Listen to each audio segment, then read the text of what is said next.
Hey yogis, I'm really excited to do this work with you today. I'm entitling it Yoga for Runners, but it really is for anybody that has a lot of quad or anterior dominant movement preferences. So let's say our cyclists, our runners, anybody that's going like this on a regular basis.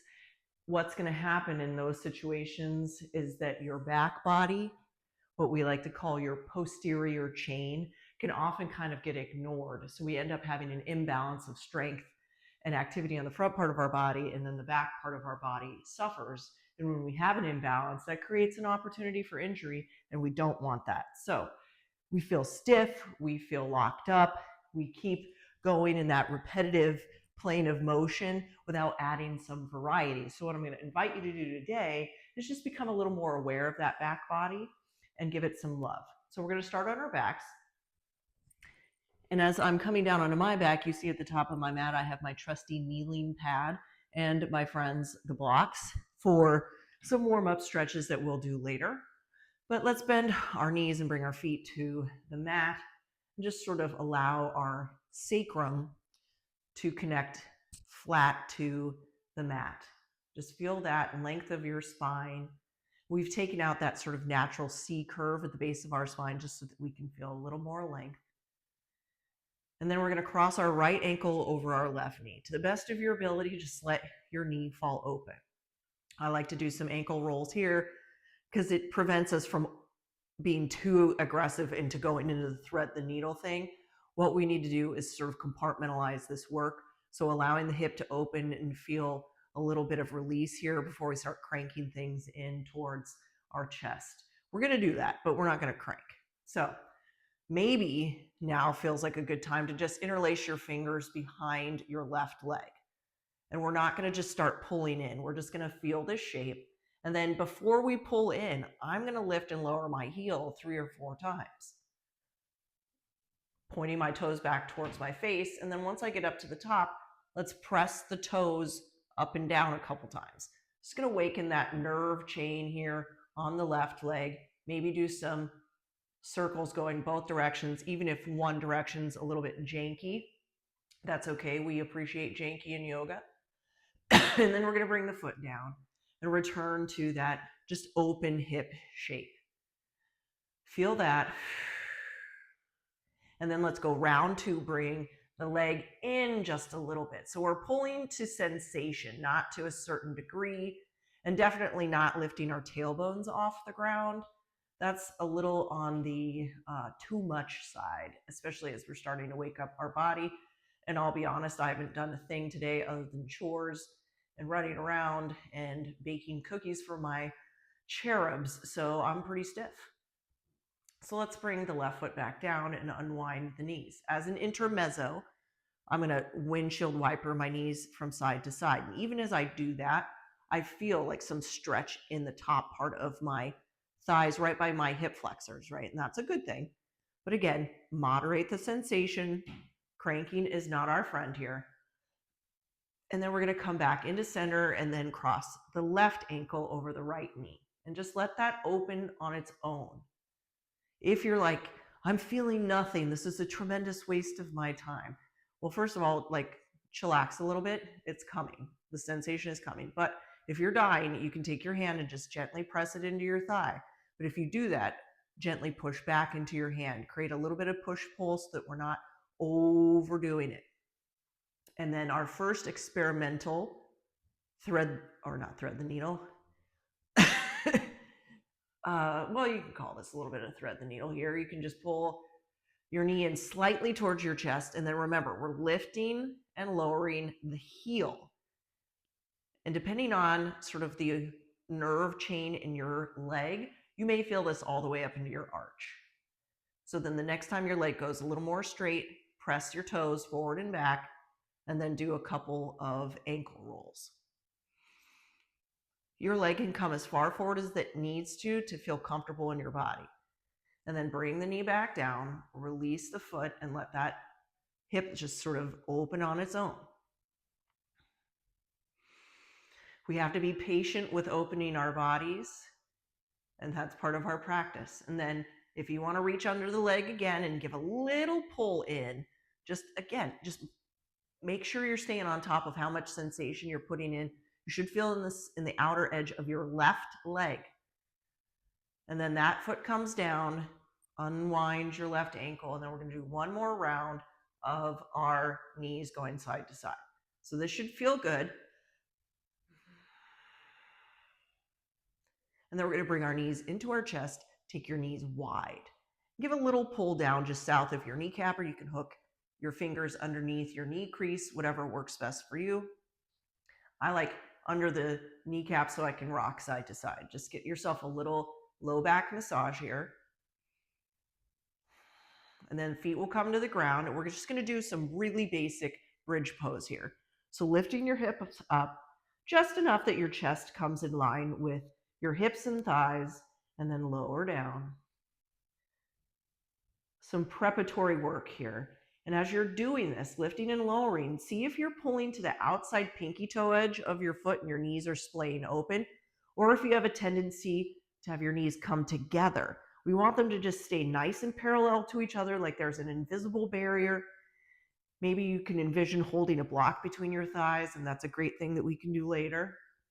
So just lift and lower a couple times, and then pause before you lift again.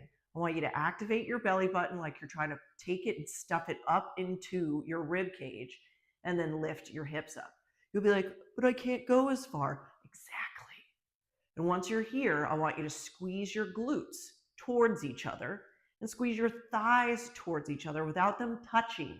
So if your knees are collapsing, remember that barrier that we talked about, that invisible block, and then everything should feel like it's coming online. And then we're going to lower the hips down, release the knees into your chest, nice and narrow. You can rock, or you can just sort of hang out here for a second before we go to round two. So the feet come back down, and now we're going to lift up and find a little of that inward squeeze, and then we're going to come off of our heels. So then you should really be able to turn the glutes on here as you lift. Squeeze in, lift up, and then you're like, ooh, I'm feeling hamstring. Yes, you are. Just breathe through it, right? We're not trying to set our bodies on fire. We're just waking them up. Hips down, heels down. And now walk your feet out a little bit further so that you can lift your toes off the ground. Then we lift back up, squeeze in, activate the glutes, activate the inner thighs towards each other. And now here's the best part. Pull your heels back towards your hips. And then you're going to be like, I've never felt so alive in my posterior chain. And you're welcome. So you're just holding this. You're pulling the heels back towards your hips. They don't move. They're grounded. You're pulling them back. You're like, please make it end. So soften, lower, and then bring your knees in back towards your chest. And this is the part you're going to get a little bit mad at me about, and I'm okay with that because I've had to do it, so why shouldn't you? This was part of my PT journey, and for you to avoid some PT, let's do this together. So we're going to lift up, and then we're going to take our feet out, starting to pull our toes away from the ground, and then you go to tolerance. Your hips stay up, and you just start to walk your heels forward, maybe until your legs almost fully straighten, and then you walk them back. Don't cheat and go faster. So you come back to your bridge with your toes up. And then we do it one more time. So baby, baby. Steps of the heels forward. You're really going to feel it. So you go to the point where you can tolerate. No need to go all the way to full extension if you're not ready for that. And then gently pull back. Whew. Breathe. Are you breathing? Breathing is super important. And then as your heels start tacking back towards your hips, you're so grateful to lower your hips and your toes. And then the knees are going to come in. We're going to rock and roll up to a seated position. Oh. And then let's just sit in easy seated pose for a second. That should have felt like a whole lot happened in a short amount of time, because it did. So working on that alone, my friends, my gosh, before you run, if you lived in the 1900s, right? You should be doing something like this before you go running. Absolutely. Wake up that back body. It's going to make a huge difference for your recovery and your sustainability as you get out there on the road or on a treadmill. Although why you'd be on a treadmill, I have no idea. I can't stand a treadmill run. Ugh. But peace be with you. All right, so let's find our way into a tabletop and just give a nice shift of your hips side to side. And then we're going to take our hips down and around in a circle.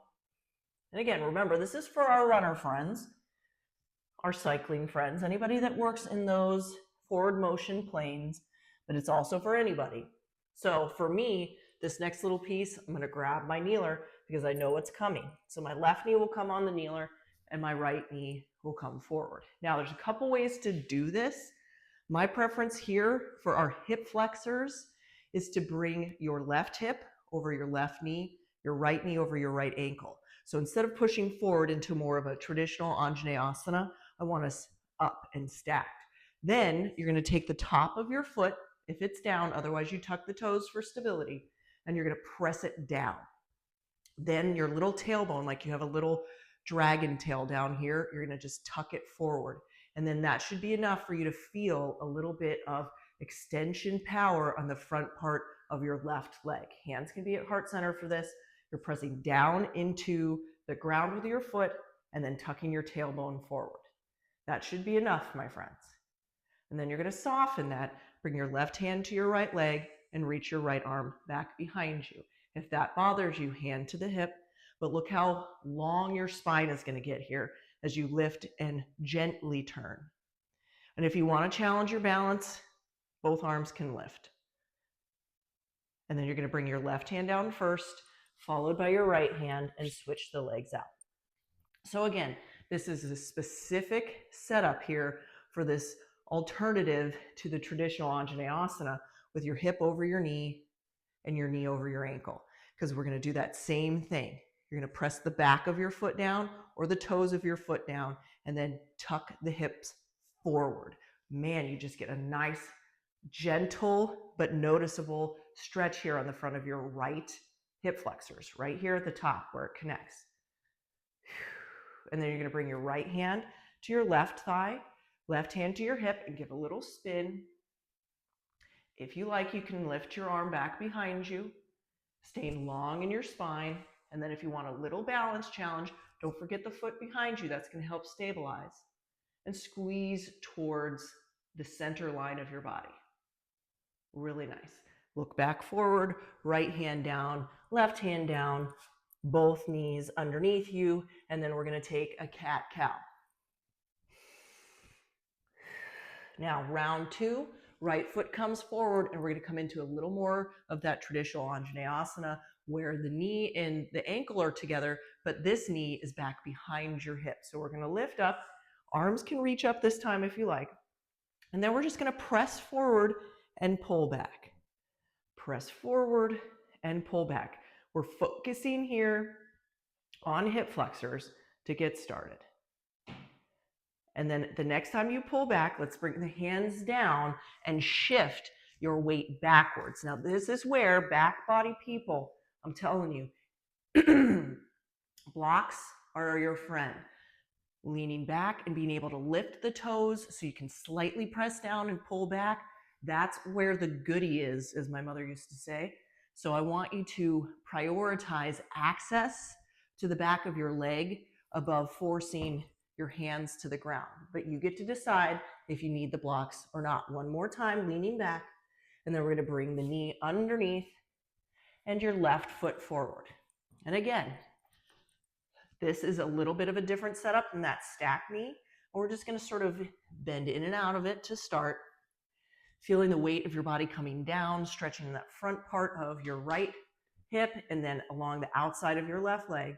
And then if you're game, let's just start to lean back, lift the toes up.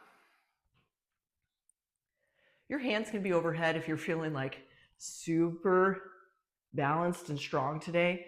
But again, like, let's be moderate about what we're focusing on. So we come back, pause, push the heel down, pull it slightly back. You should feel a lot of awakening back here behind your entire leg line, right? Then come forward, take the knee underneath you, and let's walk out into a puppy pose. So chest is coming down, hips stay up, forearms are hovering. Big breath in. Our backs can get really stiff when we run as well, and when we do stuff like cycling. So giving love to your back is a good idea. So we're going to come back and find a thread the needle here. So we're going to take our left hand underneath our face, right arm opens to the extent you can tolerate, and then take it underneath you. You can stop at a hover, or you can bring your arm to the mat. And this arm can come out. It can come over towards the top right corner of your mat. Sort of yogi's choice here. And then bring your hand back underneath you. Release your hand to the sky. And then we'll repeat it on the other side. So right hand down, left hand can go to your hip and stay there, or it can lift. And then the arm comes underneath, either to a hover or to the ground. And then I like to take my arm out and then kind of creep it over to the top left corner of my mat. That's going to get into my side body a little bit better. And I just like that.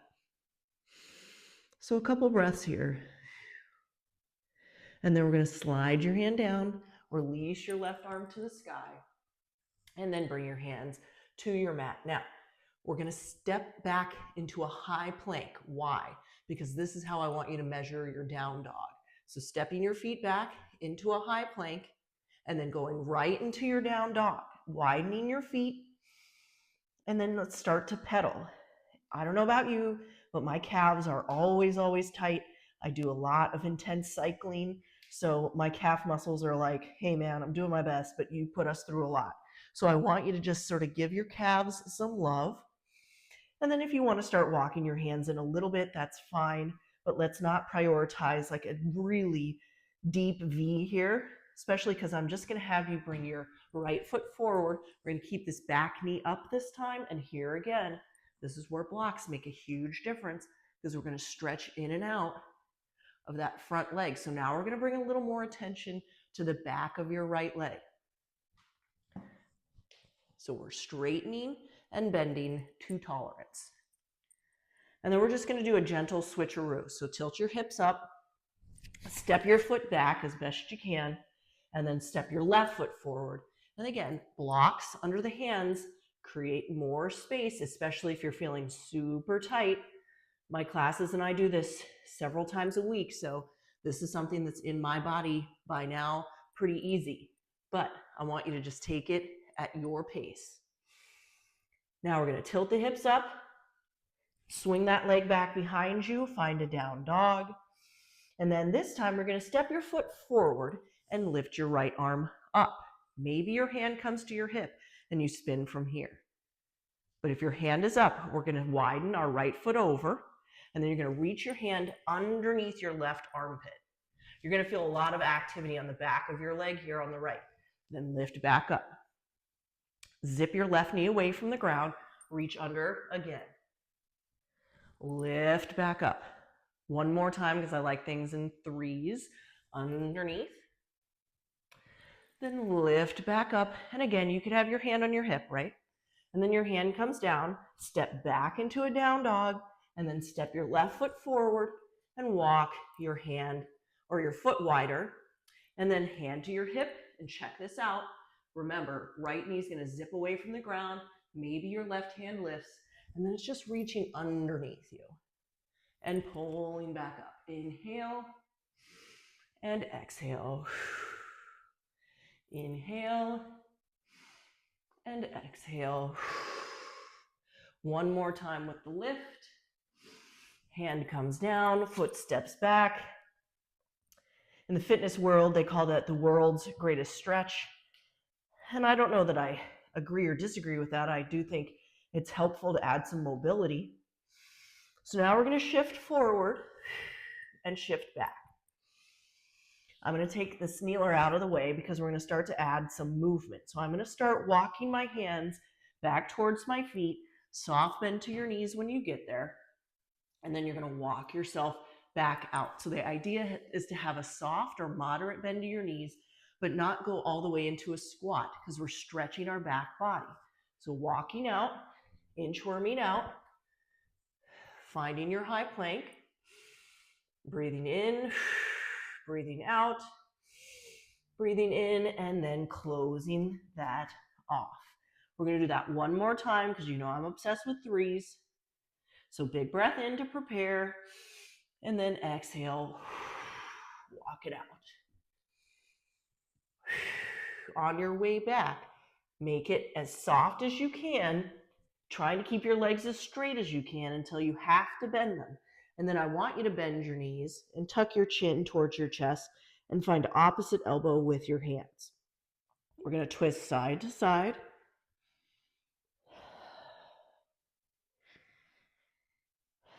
Nice and easy, right? So we're not creating anything abrupt or sharp feeling in our bodies. And then the hands release. We're going to roll all the way up. Ooh, arms sweep and hands come to heart center. So take a moment here. Take a breath. All right, so let's get back to it. We're going to add a little bit of motion and dynamic movement here to our warm-up. We're still in the warm-up, I know.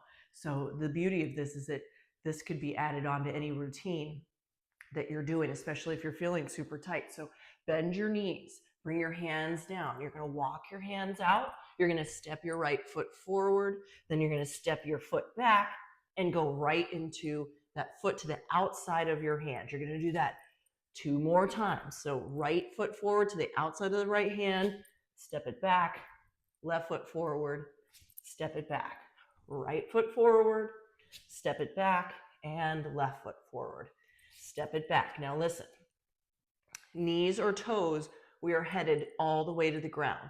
So lower as slowly as you can, keep your elbows in, chest strong, and all the way to the ground. We're going to lift up into a locust. Locust is a runner's friend because it helps strengthen our mid and low back. So I want your feet lifted and toes, arches, and heels coming towards each other. That's going to activate your back body here. And then toes only lift to the point that you can feel this. Shoulders are rolling back and down, and then belly's firm enough that you feel some support from the underside. Then hands are going to come up. We're going to press ourselves up and back into a child's pose, our first one today. You can release your forehead down if you like. And then we're going to lift up into a downward facing dog. Now listen, really smooth movements here. So I'm going to have you lift your right leg, 3-legged dog, kick your heel in, and spin your hip open as best you can. Then you're going to close it off. Then you're going to lengthen your foot again. Bring your knee forward, shift your weight forward, and then take it back up behind you. Same thing, kick the heel in, spin open, close it off, lengthen the foot, shift forward, knee forward. One more time, lift up, kick, spin open, square, lengthen. Now this time the foot's coming forward and is going to land. So we're here in a low lunge setup, and then we're going to grow that lunge into our standing lunge, right? Or as we like to call it in yoga, crescent lunge. And then look at my back heel. Where is yours? Is it all the way down? Or can you bring it up and can you bring it forward? It's up to you. Find something that feels engaging. The further forward it comes, the more you're going to wake up the front of your left leg. So that's what we're looking for. And then we're going to add a little bit of twist because that's important to strengthen our back. Maybe you open your arms like we did when we were kneeling. And then we're going to square back up, bring our hands down, step back into a down dog. Shift forward. We're going to lower all the way down, finding locust again. Lifting, bringing everything in towards that center line of your back. Your hands can meet over your hips if you really want them to, but let's focus on lower body here. Hands come up, toes tuck, press yourself back into a child's pose, and then into a down dog. And this is some work, but I want you to just get into the rhythm of it. So lift the left leg up, kick the heel in, open your hip, square your hip, lengthen your leg, shift forward, knee forward. Unwind it all the way back. Open and kick. Square, then lengthen. Shift, then knee. Then one more time, all the way up. Kick and open. Square. Shift, knee, and bring that foot down. I like to walk my left foot over or my right foot over before I come up into my crescent for maximum stability. And then you're gonna look back or just sense, right? Because if you're looking back and you fall, that's not fun. So just sense where your heel is. Let it drop, pick it up, push it forward. You'll find a comfortable enough spot that still engages your right hip. So push it forward enough. Arms are going to lift, and then we're going to spin open. So right hand forward, left hand back. Whew. Working on adduction, bringing the thighs towards each other. And then we're going to square back up. Hands come down, step back, downward facing dog, shift forward, lower all the way down, and one more locust.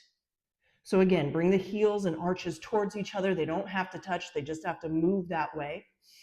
And then our hands are going to come down. We're going to press ourselves up and back into a child's pose, and then into a tabletop. So take a moment here, come back to your breath, and then we're going to come back into a down dog. This time we're going to open ourselves up into a warrior one, okay? So your toes are going to tuck, your hips are going to go up and back. Let your knees be bent here, especially if your back is achy. There's no need to have straight legs, but find your shape and then lift your right leg up. And this time just bring your knee forward, set your foot down, and this time dial your back heel down. We're going to open up towards the top of our mat.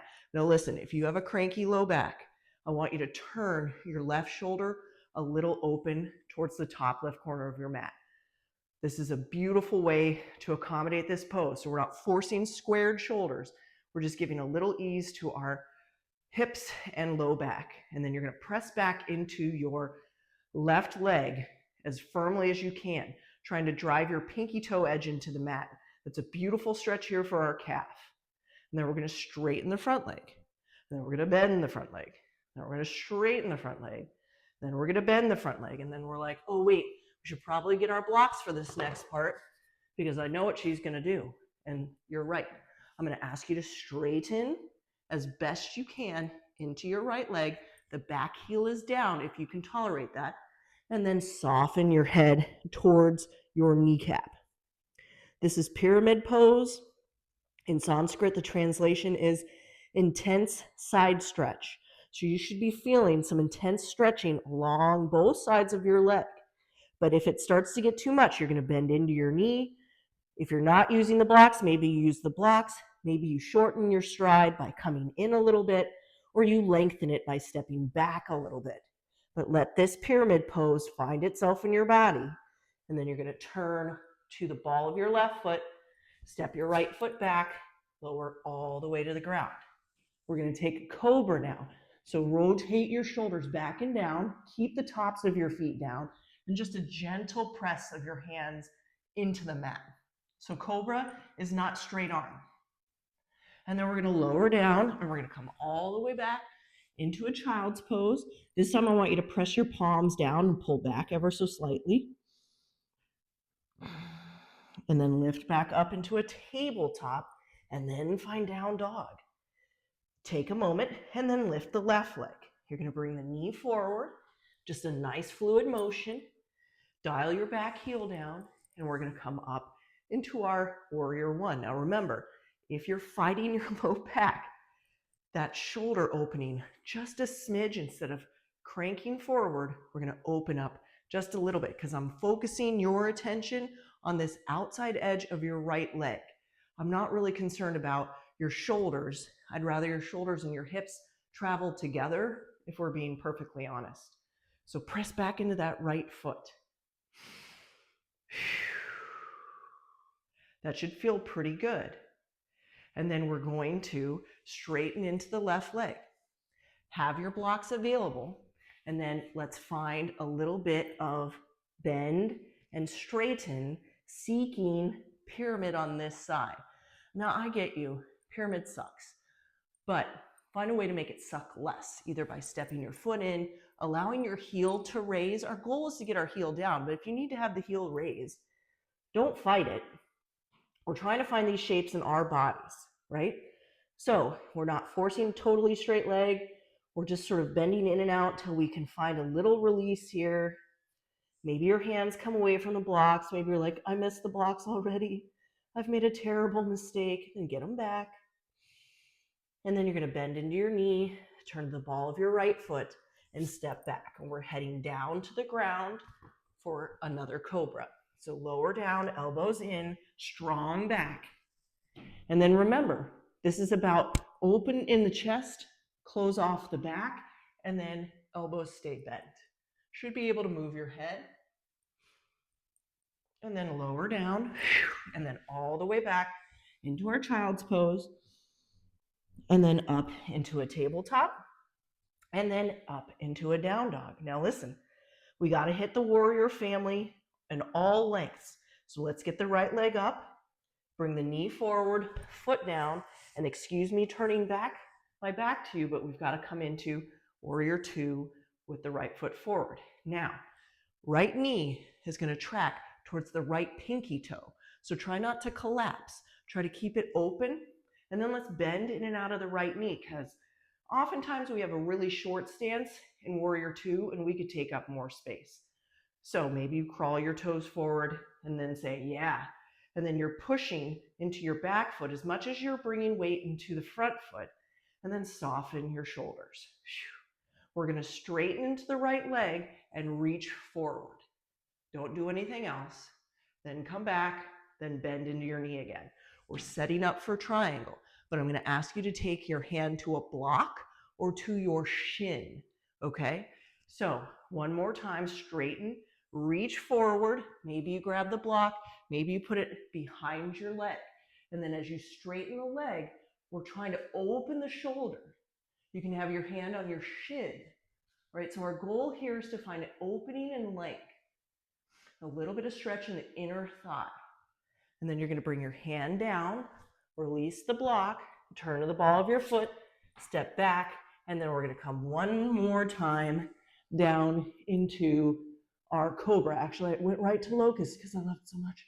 So you could do locust if you really wanted to, but let's take a cobra, and then lower, and then all the way back, and then all the way up. All right, this time I'm going to face you, which I know you're super excited about. So the left leg. Bring the knee forward, foot down, back heel dials down. And now, here we are in warrior 2 with the left foot forward. So check in with your stance. If you're short, you're not going to have much play, right? Your hips are going to get all locked up.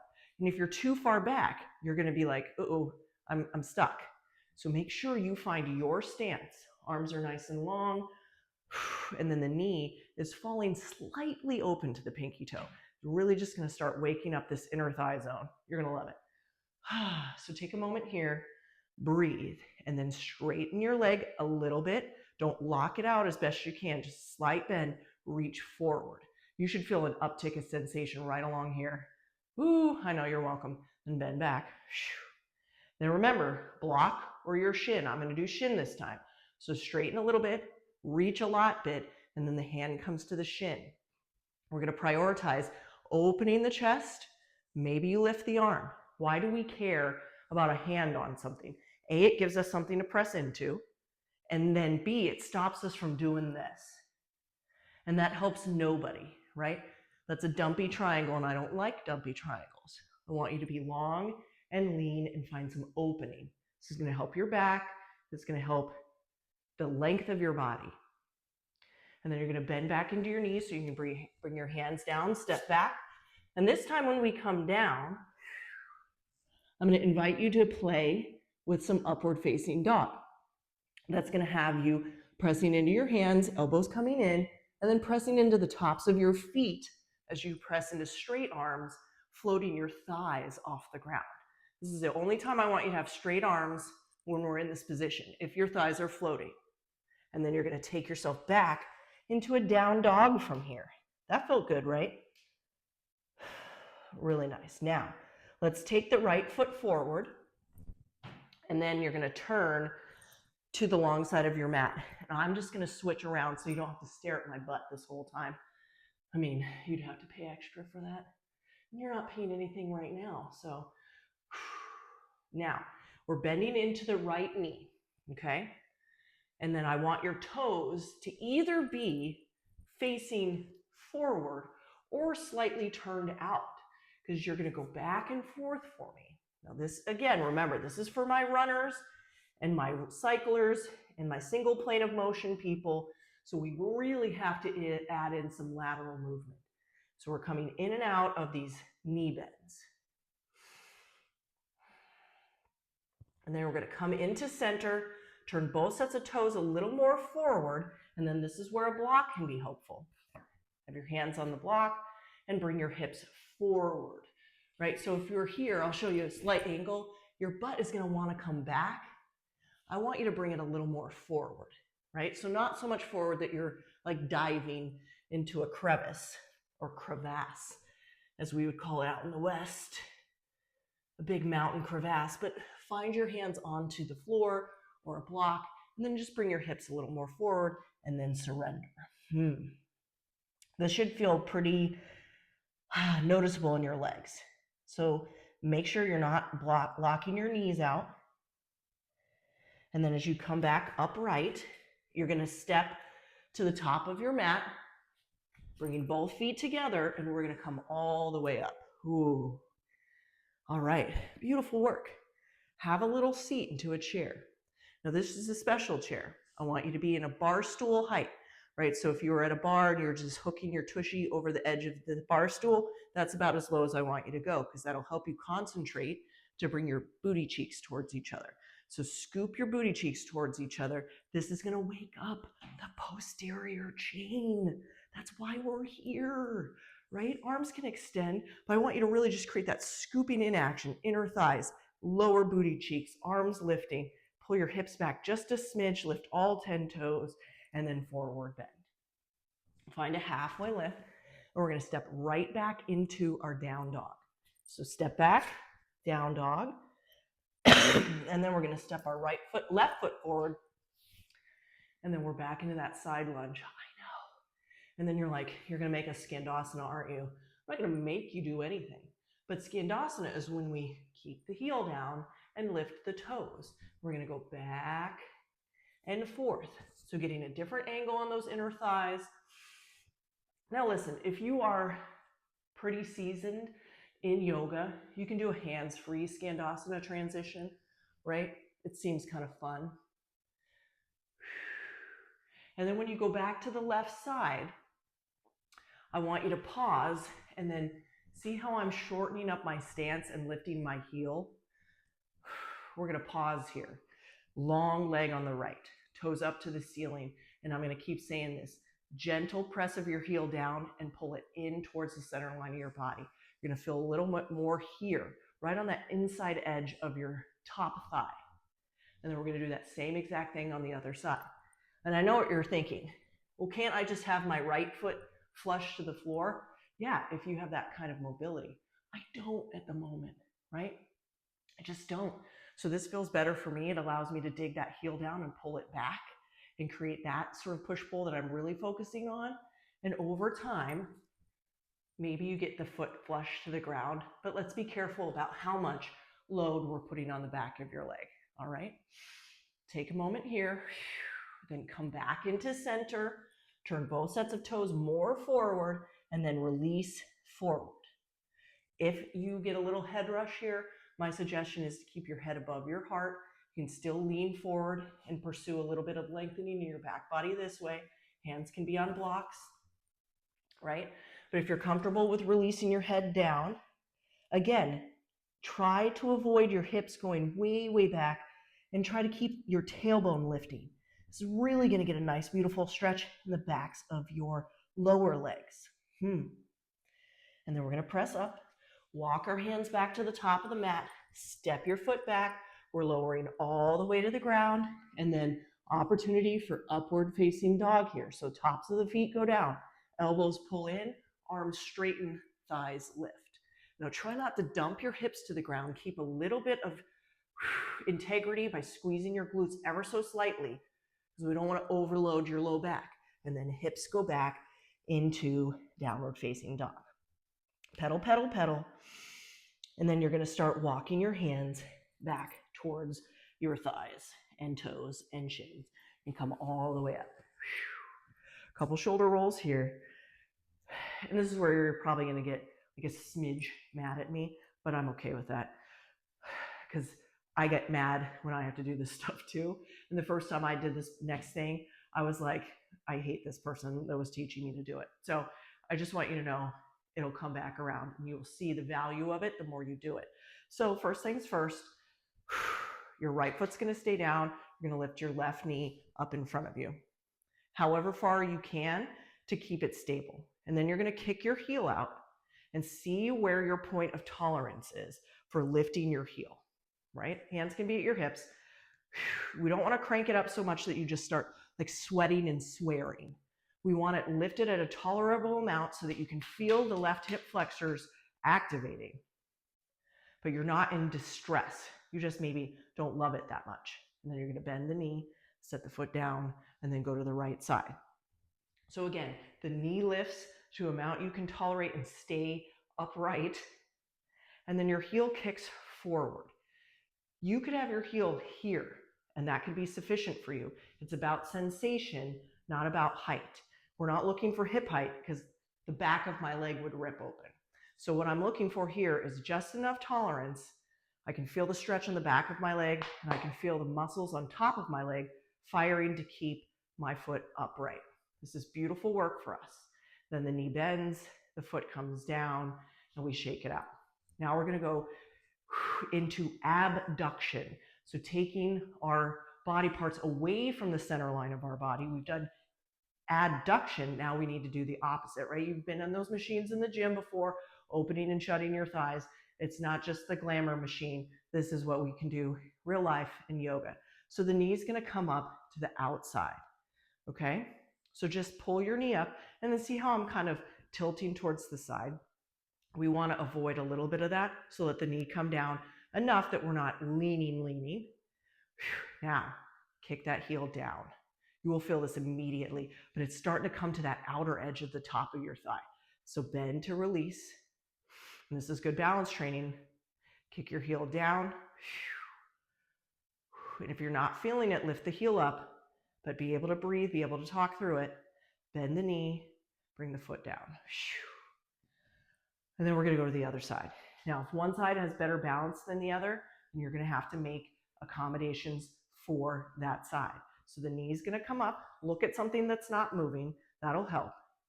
And then you're just going to sort of try to right your ship. And then as you kick your heel out, see where that sensation comes in. Man, on the right side, it just goes boom immediately for me. So I don't really need to lift my leg up. And I'm going to bend to release it. And then you're going to kick your heel out one more time. Whew, and that left foot's like working to keep you stable. And then bend the knee, bring it back around, feet out nice and wide. Whew. I like to do my hula hoops here just to sort of release your hips. It's a lot, but I know that it's for the best, right? All right, one more time. We're going to add a little bit of fluidity to it. This is my sneaky way of getting you to do some balance training, which is good for your core, front, back, and sides. So we're going to lift the left knee up, kick the heel out, lift the toes to the point of tolerance, bend the knee back, take your knee out to the side, kick down, bend, and bring it back one more time. Kick down, lift to the point of tolerance, bend, out to the side. So it's like a floating tree, right? Extend, bend, home, and down. Phew, and then you're like, no, not the other side. Yes, the other side, the Aerosmith other side. And then the knee comes up. And you're like, just get it over with. So kick the heel, lift to tolerance, bend. If you're gritting your teeth, that's not tolerance. Kick the heel down. Should feel a lot of external part of the hip here. Bring it back forward. Kick down. If you're not feeling it, lift toes. Bend back, out to the side, and down. And again, if you're not feeling it enough, lift the toes, right? So kick out, bend, and then return. Foot down. Oh, this whole region just be like pew, pew, pew, pew, and you will thank me for it. Maybe not now, maybe not immediately, but like at some point when you're like, this is beneficial, even though it kind of sucks. So take a big breath in, feet are wide. We're gonna bring our hands down to the floor. Fingertips work here, and now I want you to bend your knees and then lift your hips and drop your chest. Bend your knees, lift your hips, and drop your chest. One more time, bend your knees, and lift your hips, and drop your chest. Really nice. Now, you're gonna come up about halfway, walk your feet in, and sit down into a little crouch for me. So take a moment here, and you can have your hands on a block if you like, but our little crouch is going to allow us to do a little more adduction training. So your hands are going to come down in between your legs, and you're going to clamp your knees into the outsides of each arm, and then lift your hips up. Now, the hips lifting is just to get us a little more access into your inner thighs. Pull your belly button up and in, squeeze, squeeze, squeeze, breathe, cat your back, and then lower down and release back to your squat. We're going to do that one more time. I really want you to feel that inward action that we're training. Remember, when you're running or you're cycling, there's a lot of this. There's not much of this and not much of this. So we got to add that in to create a little more integrity throughout your hip area, okay? So one more time, hands down. You're going to tilt the hips up so we can engage the inner thighs as you press in. And if you're like, if you tell me to do crow right now, I'm going to kill you. I'm not going to tell you to do anything, but this is a great place to sort of lean forward and play with crow just for a second. And then hands down, heels down eventually, right? So if you can do this here, now we're in Malasana territory, yogi squat. And that's great. But again, that heel up in Skandasana or heel up in Malasana, what you're doing now, yogi squat, these are accommodations that our bodies need. And if your hips are pretty tight, this is not going to be available to you. This might be available to you, and don't be mad about it. This might be where you are. Don't be mad about it. It's just your body, the one that takes you through every day and does all the things that you ask it to do. So let's be loving, okay? Hands down, and then turn into a tabletop position. Maybe you're going to sit down onto your heels. And if this feels like hot garbage to you, I get it. Maybe you put a block here. And if you're like, that's just not cutting it, then you're going to come here. It's just brief, because I want to talk to you about this last little bit of stretching that we're going to do. Now, runners, especially runners, I'm not hating on runners. I was a runner for many, many years. We do mean things to our knees. And so when we start coming into these poses like half pigeon, we're like, well, my knee's just going to hurt because that's what knees do. And that's not true. So this first round of pigeon, we're going to do it my way. We're going to do what's called a 90-90 sit. And that's for our people with kind of cranky knees. And this is going to create a little more integrity in that joint. And we're going to try to keep it pain-free. All right, so what's going to happen is we're going to come into a tabletop. You're going to bring your shin forward and sit down on your hips. I'll turn to you. So your right shin bone is down, your right femur thigh bone is down, and then your left hip is floating off the ground, and it's supposed to. If you can get that knee into about a 90-degree angle, great. But if you can't, have it be comfortable enough and know that this hip is supposed to be floating. Now, how do we get a stretch here that is akin to half pigeon? Well, if you're not feeling it here, then you got to come forward. But there's a couple ways to come forward. You can come forward at an angle, right over that bend of your knee. That's going to protect your low back if you have a cranky low back like I do. But if you're like, I want to try a little more forward, then you turn and head a little more forward. Where are you feeling this? Should be mostly in the outside edge of your right hip and right thigh.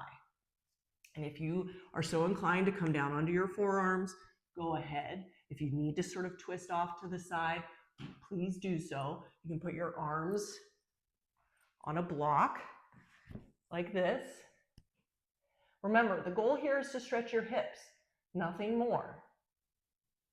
And then you're going to come up out of this. And remember, since we're all doing this, we're all in the beautiful spot to bring our hands back behind us and our knees out in front of us. And then we're just going to sort of upright windshield wiper, get the block out of the way. Okay. So remember, this is round one. Everybody's doing it, because if someday half pigeon in its traditional format does not work for you, you got to know what else to do. So now we're going to come into that 90-90 sit on the left side. So again, the key element here is shin and thigh in contact with the mat, and everything else is you manipulating your body to some level of comfort with it. And if none of this is working, you're going to go back to where we started, on our back with your left knee crossed over your left ankle crossed over your right knee. That is our reclined version. Knee pain gone. All right, so then you think about leaning forward, leaning slightly to the side. On this side, let's be honest, I'm feeling it in some different places. In addition to the outer part, I feel a little bit inner thigh here.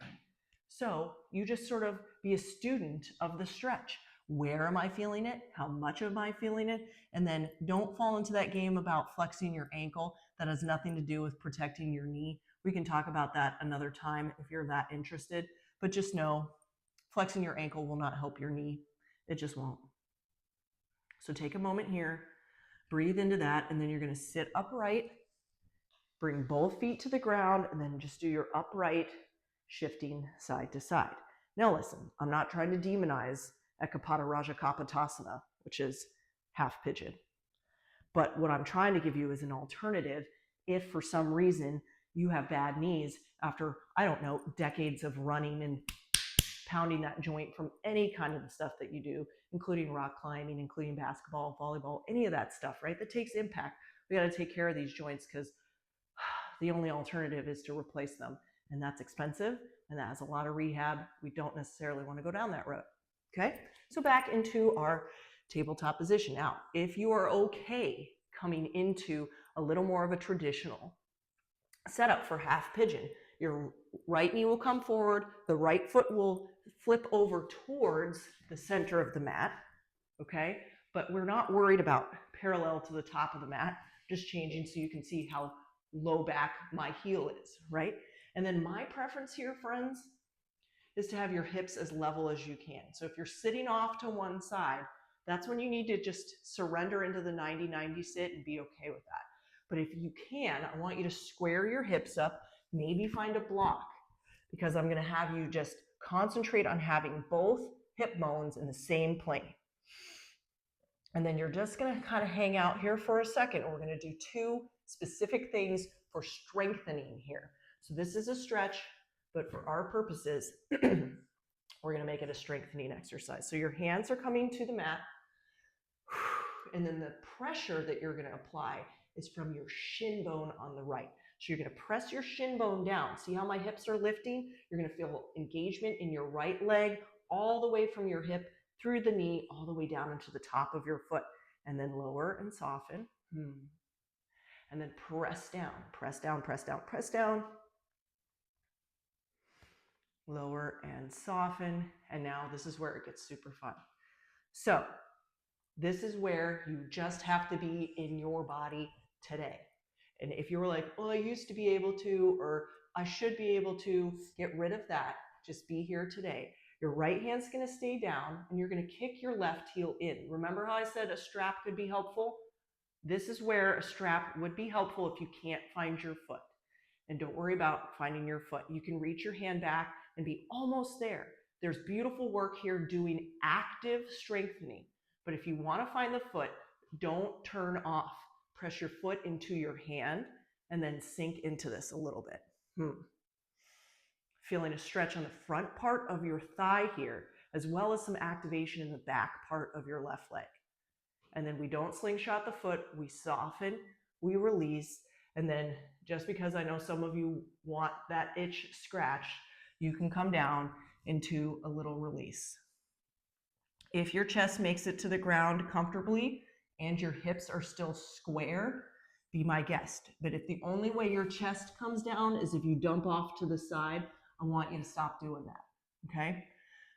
It's kind of like bringing your hand to the ground in triangle.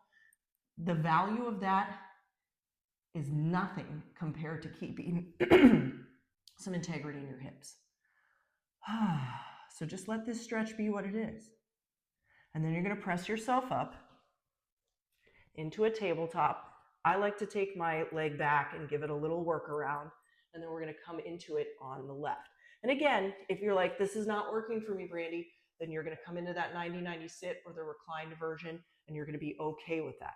So first, just sort of find the shape.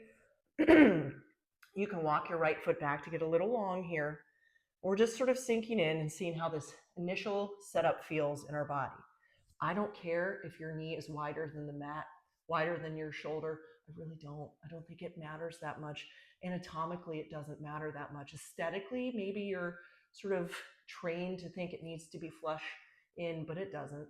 So just give yourself a little more grace with that, because now we're going to activate. So you're going to press into the ground with your shin, not with your hands.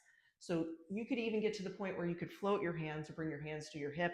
Some people like to bring your hands overhead. I don't love that because it puts a lot of compression on your low back.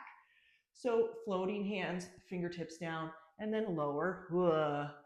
You should feel like that's a lot of work in your leg. And then one more time, press, lift.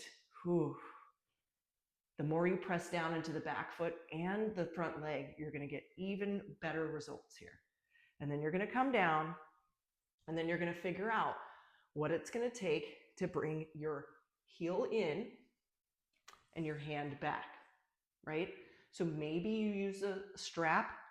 Maybe you just have your hand reaching back and know that this is strengthening your leg in such a beautiful way. But if you find the foot, we're not pulling it in, we're pressing out. We're pressing out. Feel that stretch in the front part of your thigh. It should feel really good. If it feels painful, then you're overdoing it. And I get it. I've been there. I play in that pool a lot, but you just have to give yourself a little bit of release and then soften. Give your foot a little squeeze, a little love touch, as my mother used to say, and then find your release. Maybe on one side, hint, hint, you're not going to go down as deep. And then your ego's like, my left side stinks. And then your charitable self says, don't talk like that to my left side. And then you say, I'm sorry. And then you say, it is what it is. And I'm just happy that my body is as functional as it is and is performing at the level that it is for me today. And that is your yoga. And then you're softening. As long as your face is soft, your belly, let's have that be a priority. You can feel a certain amount of sensation. It's up to you, the intensity, but be mindful about it. This should not feel like a hot poker. And then you're going to press yourself out of it, come into that tabletop. And this is where, I'm like, I gotta just sort of do some knee circles here just to release. And then we're going to talk about Paschimottanasana, one of my least favorite yoga poses, because again, super tight back body. And I'm not going to give up the stuff that I like doing so that I could lay flat on my thighs with my legs straight. Like, that's just not a priority for me. So this is for my people with tighter back bodies. And if you don't have a tighter back body, you do you, okay? But here's the goal. Chest to thighs. Walk your heels out until you feel a little bit of stretch in the backs of your legs, but your chest is staying on top of your thighs. Why? Because we want to neutralize the low back. So if you're feeling a tremendous amount of stretch in your low back, ease your heels back and then just dig them into the ground a little bit. That'll increase the sensation without sacrificing the integrity of your low back. We don't want to pull on it more than we need to. We do a lot of this rounding anyway, so we want to sort of neutralize it in these stretches. So keeping your chest to your thighs, wrapping your arms underneath, or placing blocks underneath your thighs will kind of keep you on the straight and narrow here. If you want to find your feet and prioritize that, keep your knees bent. Let's see what you can do here. Breathe in a couple times. As you breathe in, your belly should touch your legs. You're that close. And if you're like, that's no way happening, then you're here, right? And you're okay with that. So now we're going to come down to our backs. We're going to do one last little stretch here. So knees are going to come in, and then you're going to cross your right leg over your left leg. And if that's not working for you, cross ankle over ankle, and then we're going to hold on to the bottoms of our kneecaps and pull slightly down, right? And if you've got shin over shin, that's great, or thigh over thigh. Getting a final little stretch on the outside of our hips. This is cow face pose. We do not need to reach for our feet and start pulling out wide, right? We're just being moderate. If that's something that you like to do and you can do, then go ahead. And then you're going to unwind, and then you're going to cross over the opposite way. I like to hold south of my kneecaps, right on my shins, but you could hold on to the backs of your thighs. Keep your tailbone down and just apply some gentle pressure here. And then let's take the legs up. I need to bring my feet forward and have a slight bend in my knees for this to work. And then I like to hold on to my legs so that I can relax. You do you. Just a little inversion here for the very end. I mean, there's a million things we could do to warm up our legs and to do some reclamation work from all of our running and such. You could be coming back into your bridge, putting a block between your thighs and squeezing and do a little glute activation. But right now I want you to think, how am I feeling? What have I accomplished? Can I take my legs out long and soften my arms by my side and be satisfied with what I've done today? And take a full body scan. Your body should feel different now than it did at the beginning. I know mine does. Maybe you've gotten a little bit of education about places where you are finding some limitations. Take a breath in and just consider that information, not judgment, just information. Maybe you found some spots that seemed a little more open than you anticipated. And we don't over-celebrate that because it's just how our body showed up today. It's a beautiful thing, but it doesn't have anything to do with our value as a human being. So let's stop attaching some sort of grading system to how operational our bodies are. Your body was strong enough to get you on the mat, to go through all that we did, and to finish and soften. And that is 100%. So one more breath. And then you decide if you want to sort of linger in Shavasana or if you're ready to lift up into an easy seated pose. I like to just bring my feet to the mat and slowly curl up. Some people like to come into a sideline position and then sit up. Perfectly valid. And then hands come to the heart space if that works for you. It works for me. I like it. It feels yoga-ish. And then it gives us an opportunity to acknowledge each other, even through the miracle of technology.